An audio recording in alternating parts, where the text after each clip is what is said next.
Hai, selamat pagi. Anda sedang menonton Awani Pagi bersama saya Nur Syazwani Safisham dan juga rakan penyampai Fahmi Izzuddin. Dan tumpuan Awani Pagi hari ini adalah berkenaan dengan manfaat teknologi angkasa.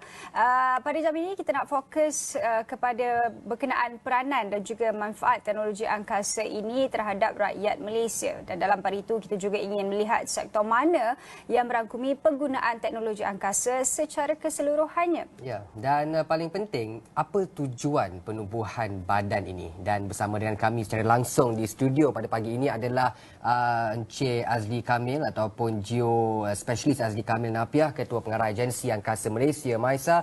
Assalamualaikum dan selamat pagi, Encik Azli Kamil. Waalaikumsalam warahmatullahi wabarakatuh. Terima kasih. Apa khabar? Selamat Hari Raya. Alhamdulillah, selamat Hari Raya juga. Masih belum terlambat kami kira. Okey, Encik Azli, pastinya kalau kita bercakap berkenaan dengan agensi Angkasa Malaysia ini, perkara yang terlintas. Pertama sekali yang terlintas adalah berkenaan dengan angkasawan, angkasa lepas. Tetapi mungkin Encik Azli boleh kongsikan kepada kami apa agaknya peranan penting yang dimainkan oleh agensi Angkasa Malaysia ini, terutamanya melihat kepada teknologi angkasa. Baik, bismillahirrahmanirrahim. Terima kasih pada Azwani dan dan juga seluruh penonton Astro Awani Pagi-pagi ini. Bercerita pasal teknologi angkasa, agensi Angkasa Malaysia ini sebenarnya adalah sebuah jabatan penuh kerajaan di bawah Kementerian Sains, Teknologi dan Inovasi. Ya, melalui penubuhannya melalui penggabungan beberapa entiti yang sebelum ini ada seperti Agensi Angkasa Negara dan juga Agensi Remote Sensing Malaysia menjadi satu entiti baru. Apa yang lebih penting dekat sini ialah bagaimana negara melihat teknologi angkasa ini memberi satu peranan yang besar dalam mengurus negara kita, terutamanya dalam bentuk kehidupan dan juga pengurusan-pengurusan lain. Kalau kita lihat sebelum ini, cerita pasal teknologi angkasa, orang semua cerita nak jadi angkasawan dan sebagainya. Hakikatnya hari ini kalau kita sedar atau tidak, kita berkomunikasi hari ini pun melalui TV ini pun adalah menggunakan teknologi satelit, iaitu satelit komunikasi. Ya, dan kita juga ada kita menggunakan Waze kita bila kita nak pergi ke mana-mana. Dan itu adalah juga menggunakan satelit, GNSS. Dan untuk remote sensing pula, kita memulakan satu mekanisme untuk mendapatkan maklumat permukaan bumi untuk pelbagai tujuan. Iaitu merujuk kepada teknologi satelit remote sensing. So, tiga perkara ini biasanya yang memang sangat dimanfaatkan oleh seluruh dunia dalam mengurus kehidupan dan sebagainya. Dan apa yang lebih penting ialah di Malaysia, apabila negara mula berkecimpung dengan teknologi angkasa inilah seawal, kalau saya ingat seawal 80-an. Di mana pada ketika itu telah ada komunikasi, telah ada TV, miasat telah lancar satelit. Tetapi dalam aspek yang satu lagi, aspek pendirian jauh atau remote sensing, di mana pada ketika itu maklumat permukaan bumi digunakan bagi tujuan mengawal keselamatan dan kedaulatan negara.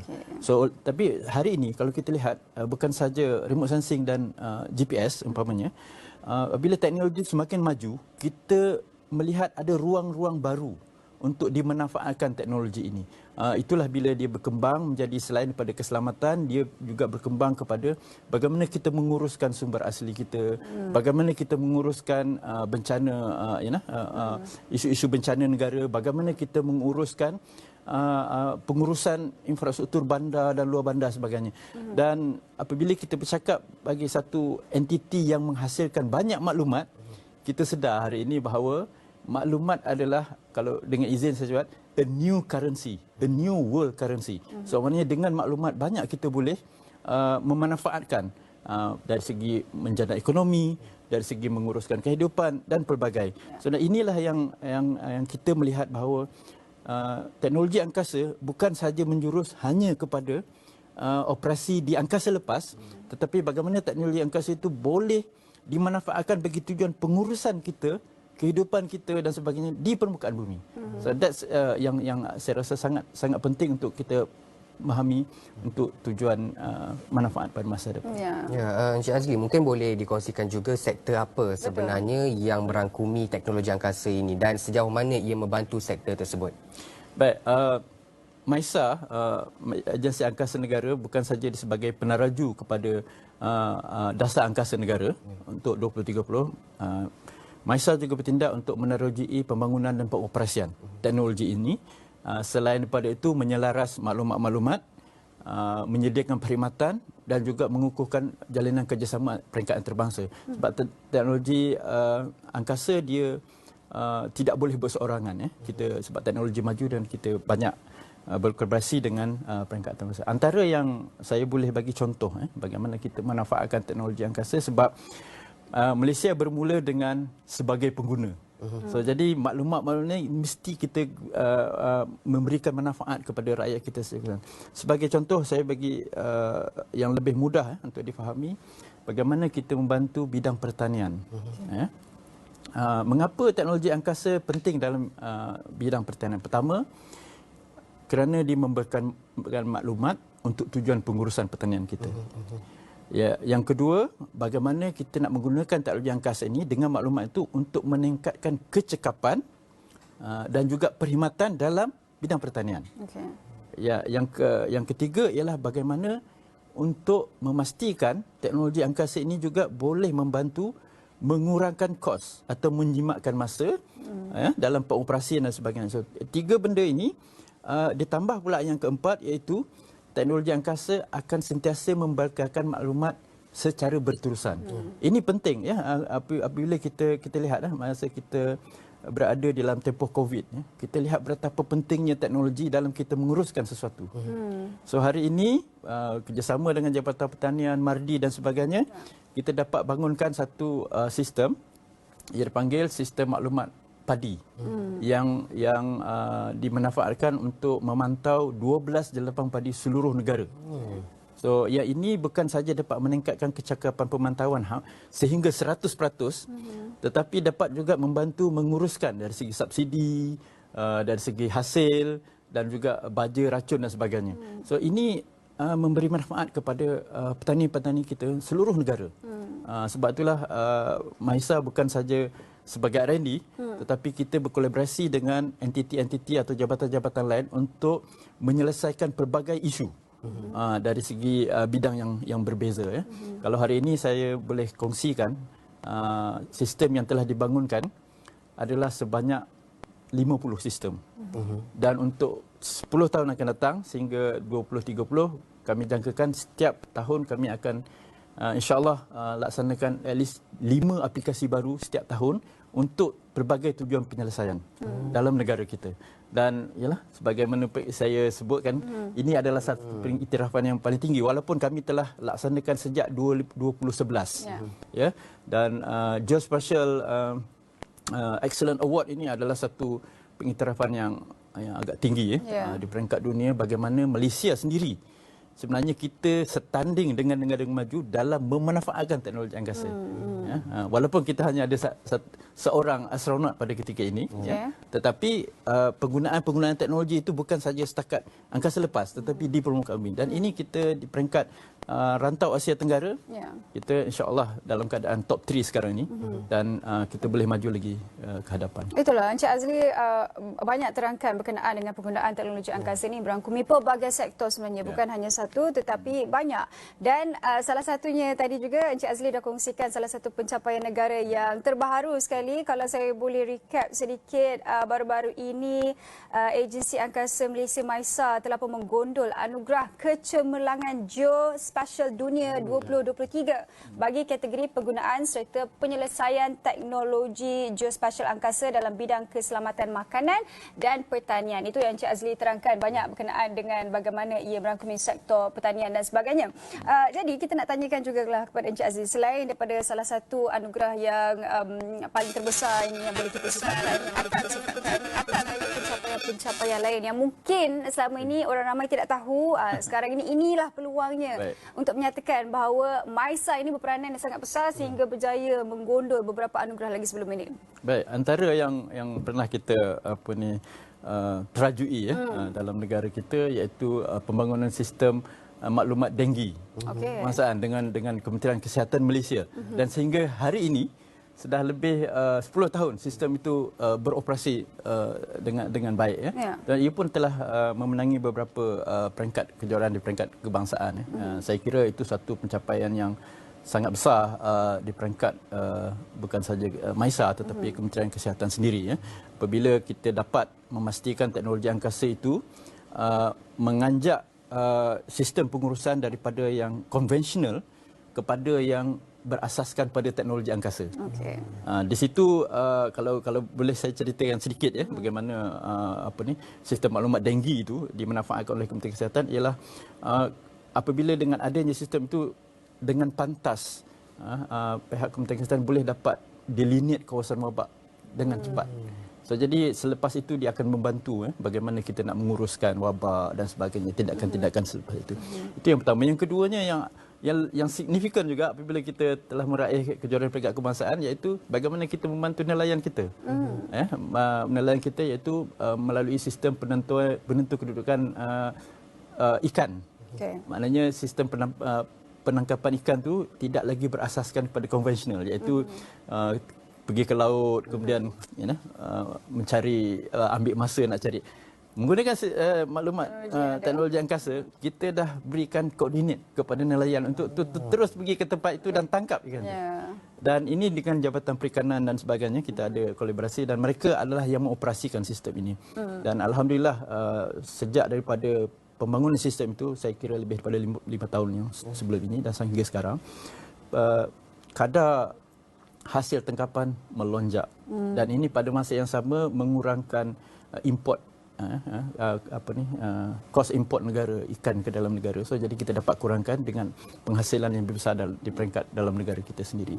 So, itu antara yang sangat kita teruja lah, sebab bagaimana kita dapat memastikan teknologi angkasa ini juga dapat dirakyatkan. Maknanya teknologi angkasa bukan saja hanya untuk penyelidik, bukan saja untuk pembangun teknologi, tetapi juga harus dirasai oleh masyarakat sekeseluruhannya. Dan kalau boleh kita nak petani hari ini tidak lagi melihat sawah dia hanya melalui kaedah biasa, tetapi terus melalui handphone. Dia nak tahu kesuburan tanah dia bagaimana dan sebagainya. Ini sepatutnya kita boleh galakkan penggunaan teknologi angkasa ni dalam aktiviti seharian kita.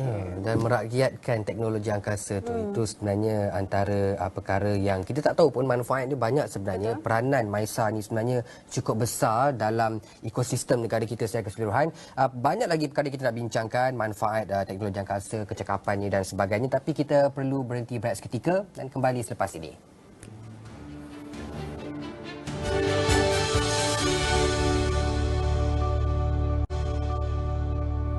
Bertemu kembali dalam Awani Pagi bersama saya Fahmi Izzuddin dan juga rakan setugas Syazwani Saiful Syam, dan kita masih lagi bersama dengan tetamu kita Encik Azli Kamil Napiah, Ketua Pengarah Agensi My Angkasa MISA Malaysia, dan kita masih lagi dalam konteks perbincangan manfaat teknologi angkasa ini kepada rakyat. Tadi perbincangan banyak sebenarnya perkongsian yang dilakukan yang dinyatakan oleh Encik Azli sendiri. Saya pun sebenarnya tergamam waktu break tadi pun sempat lagi tanya macam-macam dekat Encik Azli. Baik Encik Azli, mungkin kita ingin lihat juga manfaat teknologi angkasa ini dalam meningkatkan kecekapan penyampaian perkhidmatan kerajaan khususnya, dan bagaimana ia membantu kerajaan untuk mencapai beberapa polisi ataupun aspirasi atau mungkin plan secara keseluruhannya. Betul. Baik. So, teknologi angkasa seperti saya ceritakan awal tadi, iaitu kemampuan dia menyediakan maklumat-maklumat yang diperlukan dalam kita mengolah atau menyelesaikan pelbagai isu yang kita hadapi setiap hari. So, teknologi angkasa sebenarnya bukan sahaja sebagai teknologi maju, tetapi dia kalau boleh saya katakan enabler kepada pelaksanaan polisi-polisi kerajaan yang lain. Sama ada dalam konteks menangani masalah bencana, ataupun dalam aspek bagaimana nak meningkatkan ekonomi negara. Kerana hari ini kita lihat teknologi angkasa seluruh dunia telah ada satu potensi untuk dia menjadi sumber ekonomi baru kepada sesebuah negara. Ya, nilai rantai, memang dia adalah satu teknologi yang mahal, tetapi apabila ia berjaya diolah, dianalisis atau dimanfaatkan, dia akan menghasilkan impak ekonomi yang besar. Sebagai contoh, hari ini saya sebutkan Malaysia kalau di peringkat Asia Tenggara, kita 3 teratas dalam penggunaan teknologi angkasa. Sebab kita dah mula daripada pengguna dan kita dah ada infrastruktur yang agak baik, dan kita akan meneroka segmen angkasa yang belum kita teroka sepenuhnya lagi. So 2 segmen yang asas ini kita telah berada di satu peringkat yang agak tinggi di Asia Tenggara, dan ini merupakan satu peluang kepada negara kalau kita hendak menjadikan teknologi angkasa sebagai sumber ekonomi baru negara untuk tempoh 10 tahun akan datang, iaitu sama ada melalui perkhidmatan yang kita sediakan, melalui pembangunan atau penciptaan ataupun manufacturing, dan yang ketiga melalui penyelidikan dan pembangunan. 3 perkara ini sebenarnya Malaysia mampu untuk melonjakkan potensi kita sebagai peneraju teknologi angkasa di rantau Asia Tenggara buat masa ini. So, dan ini adalah satu yang saya fikir penting bukan saja kepada negara tetapi kepada generasi akan datang. Teknologi sentiasa berubah dari masa ke semasa, dan kita memerlukan pakar-pakar tempatan ini sentiasa ada, sustainable, iaitu bertahan sampai, dan saya yakin kalau kita dapat merakyatkan teknologi angkasa ini dan kita memiliki kemampuan kepakaran tempatan, dan pada masa sama kita juga menggalakkan pertumbuhan industri itu sendiri dalam negara kita, dan hasilnya dia akan memberikan banyak ruang-ruang peluang-peluang pekerjaan pada generasi masa akan. Tapi untuk mencapai perkara itu, saya pasti ia bukanlah mengambil masa yang pendek. Ia akan mengambil jangka masa yang panjang, apatah lagi apabila kita bercakap berkenaan dengan bakat-bakat tempatan itu. Apa agaknya cabaran utama sebagai antara negara dalam kalangan Asia Tenggara itu yang meneraju teknologi angkasa ini, cabaran utamanya untuk kita pastikan dalam jangka masa yang panjang perkara itu adalah sustainable. Kita boleh menjadi peneraju utama pula selepas ini. Cabarannya, Encik Azli? Ya, ada 3 cabaran ni. Yang pertama sekali sudah tentu ialah penerimaan terhadap teknologi itu di kalangan rakyat. Ya, tidak ada maknanya kalau kita bangunkan teknologi yang very sophisticated tetapi tidak dimanfaatkan oleh seluruh rakyat. So itu cabaran yang pertama, dan sebagai saya boleh bagi contoh masa kita bangunkan sistem makjo padi, tahun yang pertama memang menjadi tentangan kepada petani. Kerana apa? Perkara baru satu, yang keduanya apabila kita menggunakan sistem, kita dapat makluman yang tepat. Siapa tanam padi, siapa tak tanam padi, dan dia akan memberi impak kepada subsidi. Ya, maknanya kita membuat pemutihan bersama dengan Jabatan Pertanian. So kita teknologi sebenarnya bukan saja dia membimbing kita untuk ke arah yang lebih baik, perkara yang lebih baik, tetapi membimbing kita untuk membuat benda yang betul. Ya, itu yang pertama cabaran. Yang kedua cabaran ialah teknologi ini adalah teknologi maju. Sudah semestinya dia memerlukan satu kos yang agak tinggi untuk memulakan, tetapi hasilnya juga return ataupun kebaikannya juga dia akan menghasilkan pulangan yang besar setimpal dengan pelaburan dia. Yang ketiga saya kira ialah masa. Masa ini teknologi berubah pantas. Kalau kita tidak mengambil peluang dengan tepat masanya, maka kita mungkin akan ketinggalan ke belakang. Sebab itulah dalam tempoh awal ini Maisa juga mengucapkan penghargaan dan terima kasih kepada Kementerian Pengangkutan dan Pertahanan kerana berkolaborasi untuk 5 yang akan datang, di mana mereka mandatkan mesti melalui Maisa untuk mewar-warkan satu kluster yang khusus untuk teknologi angkasa di 5 nanti. So, saya rasa ini ruang dan peluang yang bukan saja kita boleh manfaatkan untuk kita kongsikan dengan rakyat terbanyak, tetapi kita buka ruang dan peluang untuk kolaborasi antarabangsa. Bagaimana kita boleh melihat apakah potensi teknologi ini yang Malaysia boleh manfaatkan dalam aspek pembangunan dan juga komersial, supaya kita boleh mencapai tahap teknologi angkasa boleh kita manfaatkan dia sebagai sumber ekonomi baru negara 10 tahun akan datang daripada sekarang. Okey. Ya, Encik Azli, mungkin ada harapan yang ingin disampaikan terutama kepada rakyat, penerimaan mereka terhadap teknologi angkasa ini. Macam Encik Azli kata, sebenarnya itu antara cabaran juga, penerimaan rakyat itu mungkin terlalu baru ataupun mereka tidak tahu. Jadi apa harapan MISA khususnya pada rakyat Malaysia untuk menerima dan mengadaptasi teknologi angkasa ini dalam kehidupan seharian mereka? Ya, saya suka turun dulu sampai ke bawah kepada adik-adik kita kan. Kadang-kadang apabila ada adik-adik kita ditawarkan mata pelajaran yang berbentuk sains, dia agak gusar, susah dan sebagainya. Saya nak bagi input kat sini bahawa jangan takut dengan mata pelajaran sains. Ya, kita dah hadapi je setiap hari. Kita makan pun ada elemen sains, kita menulis ada elemen sains, kita bercakap ini pun ada elemen sains. So tidak ada yang perlu ditakutkan untuk elemen sains. Itu yang pertama. Yang kedua, di peringkat generasi yang mungkin dah berusia ya. So teknologi angkasa ialah ada satu teknologi yang boleh meringankan tugas kita. So anggap dia sebagai satu yang boleh membantu kita dalam operasi seharian. Dan pada generasi yang muda, generasi yang mungkin kita harapkan untuk membina negara pada tempoh yang akan datang ialah teknologi angkasa dan teknologi hari ini dia sangat pantas bergerak. So jadi ambillah peluang ini untuk kuasai teknologi itu. Tanpa penguasaan teknologi kita tidak mampu pergi jauh ya dalam membentuk inovasi ataupun menggunakan perkhidmatannya. Sebab tu kita mewar-warkan supaya sekarang ni kita kena bergerak dalam teknologi angkasa umpamanya. Kita kena bergerak daripada sebagai pengguna kepada pencipta. So di situ yang kita nak menggalakkan generasi muda kita turut terlibat. Ya, hari ini ramai sumber dan universiti pun telah ada fakulti yang bergiat dengan teknologi angkasa dan sebagainya. Saya rasa ini satu pengembangan yang sihat dan merupakan modal insan negara yang penting untuk tempoh 10 tahun akan datang. Okey. Baik, terima kasih kita ucapkan kepada Encik Azli Kamil Napiah yang merupakan Ketua Pengarah Agensi Angkasa Malaysia MISA atas perkongsian tersebut terutamanya melihat kepada teknologi angkasa ini bagaimana ia dapat memanfaatkan rakyat. Terima kasih sekali lagi kita ucapkan kepada Encik Azli kerana sudi bersama dengan kami awal pagi ini untuk berkongsikan cerita mengenai perkara ini.